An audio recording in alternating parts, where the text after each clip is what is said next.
আলেম ওলামা দুটা কারণে বাংলাদেশ বিপর্যয়ের থেকে বাঁচতেছে। একটা হলো মসজিদ মাদ্রাসার পরিবেশ,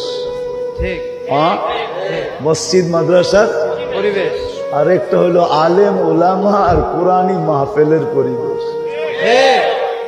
এই দুটা যতদিন থাকবে ইনশা আল্লাহ সুম্মা ইনশা আল্লাহ, আমি বুকে হাত দিয়া বলতে পারি, আমি ভিতর থেকে বলতেছি, মুখের থেকে না, আমার দৃঢ় বিশ্বাস ৯৯টা ঘুরা আমি এই সিদ্ধান্তে পড়ছি যে বাংলাদেশ কোনোদিন বিপর্যয় শিকার হবে না যতদিন এই পরিবেশ থাকবে।